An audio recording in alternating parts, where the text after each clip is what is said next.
নমস্কার প্রিয় দর্শকবৃন্দ, আজ আমি আপনাদের শোনাবো এক গভীর শিক্ষামূলক গল্প।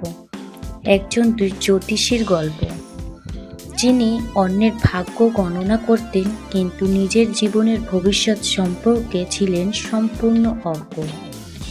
আমরা অনেক সময় অন্যকে উপদেশ দিই, অন্যের ভুল ধরিয়ে দিই, কিন্তু নিজের ভুল কি আমরা দেখতে পাই?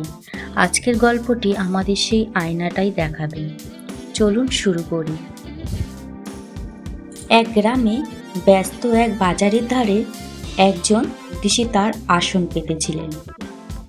তার সামনে ছিল একটি ছোট্ট কাঠের টেবিল, তার উপর একটি পঞ্জিকা, কয়েকটি কাগজ, একটি কলম আর রাশিচক্র আঁকা একটি পুরনো বই। লোকজন দূর দূরান্ত থেকে আসতেন, কারো বিয়ের দিন ঠিক করতে, কারো আবার ব্যবসার শুভ লগ্ন জানতে, কারো সন্তানের ভবিষ্যৎ শুনতে। জ্যোতিষী খুব আত্মবিশ্বাসের সাথে বলতেন, তোমার কপালে ধন আছে, তোমার জীবনে বাধা আছে কিন্তু কাটিয়ে উঠবে, এবছর ভ্রমণ আছে। লোকজন অবাক হয়ে শুনত, কেউ আনন্দে টাকা দিত, কেউ কৃতজ্ঞতায় প্রণাম করত। ধীরে ধীরে তার খ্যাতি ছড়িয়ে পড়ল।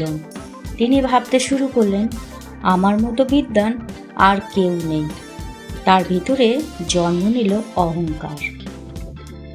একদিন দুপুরবেলায় বাজারে হালকা ভিড়, রোদ একটু নরম হয়ে এসেছে। হঠাৎ দুজন লোক দৌড়াতে দৌড়াতে এলো, হাঁপাতে হাঁপাতে বলল, গণক মশাই, আপনার ঘরে চোর ঢুকেছে, যা পেয়েছে সব নিয়ে পালিয়েছে। এই কথা শুনে জ্যোতিষীর মুখ ফ্যাকাশে হয়ে গেল। কি বলছো, আমার ঘরে চোর? তিনি তড়ি ঘড়ি করে উঠে দাঁড়ালেন, কাগজপত্র গুছিয়ে ছুটতে লাগলেন বাড়ির দিকে। পথে একজন বৃদ্ধা দাঁড়িয়েছিলেন, তিনি সব শুনছিলেন। বৃদ্ধ ধীরে ধীরে বললেন, আপনি তো মানুষের কপাল দেখে বলেন কার ভাগ্যে কি লেখা আছে, নিজের ঘরে এই দুর্ঘটনা কি আগে বুঝতে পারেননি? এই কথায় জ্যোতিষীর পা থেমে গেল। জ্যোতিষী থমকে দাঁড়ালেন, তার ভেতরের কাঁপন শুরু হলো। আমি তো সবার ভবিষ্যৎ বলি, তাহলে নিজের ঘরের এই বিপদ কেন বুঝলাম না? তার মনে পড়ল, কত মানুষকে তিনি সতর্ক করেছিলেন, সাবধানে থাকবেন, এই সময় ঝুঁকি নেবেন না। কিন্তু নিজের জীবনের ক্ষেত্রে তিনি তো কিছুই জানতেন না। তার অহংকার যেন মুহূর্তে ভেঙে চুরমার হয়ে গেল। তিনি বাড়িতে পৌঁছে দেখলেন, দরজা ভাঙা, ঘরের আলমারি খোলা, টাকা পয়সা গয়না সব উধাও। তিনি বসে পড়লেন মাটিতে, মনে মনে বললেন, আমি কি তবে মিথ্যা আশ্বাস দিতাম? আমি কি সত্যি সব জানি? তার স্ত্রী ধীরে বললেন, তুমি তো সবার কপাল পড়ো, আজ নিজের কপাল পড়তে পারলে না। এই কথায় তার হৃদয়ে তীরের মতো বিঁধল। সেই রাতে তিনি ঘুমাতে পারলেন না। আকাশের দিকে তাকিয়ে ভাবলেন, মানুষ ভাবে যে সব জানে, কিন্তু সত্যি কি আমরা সব জানি? তিনি বুঝলেন, ভাগ্য গণনা করা যত সহজ মনে হয়, জীবনের বাস্তবতা তত সহজ নয়।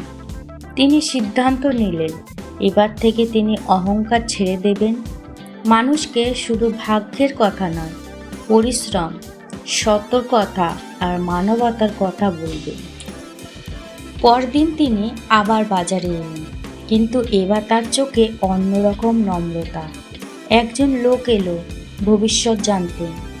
তিনি বললেন, ভাগ্য বড় কথা নয়, তোমার কাজই তোমার ভবিষ্যৎ করবে। লোক অবাক হয়ে বলল, আজ আপনি অন্যরকম কথা বলছেন? তিনি মৃদু হেসে বললেন, কারণ আমি শিখেছি অন্যের কপাল পড়ার আগে নিজের অজ্ঞতা বুঝতে হয়। প্রিয় দর্শকবৃন্দ, এই গল্প আমাদের শেখায় অহংকার পতনের মূল। অন্যকে উপদেশ দেওয়ার আগে নিজের জীবনকে দেখো। ভবিষ্যৎ জানার চেয়ে সৎভাবে বর্তমানকে গড়া জরুরি। আমরা কেউ সব জানি না, জীবন আমাদের সবচেয়ে বড় শিক্ষক। যদি গল্পটি আপনাদের ভালো লেগে থাকে লাইক, শেয়ার ও সাবস্ক্রাইব করতে ভুলবেন না। আবার দেখা হবে নতুন গল্পের সাথে। নমস্কার।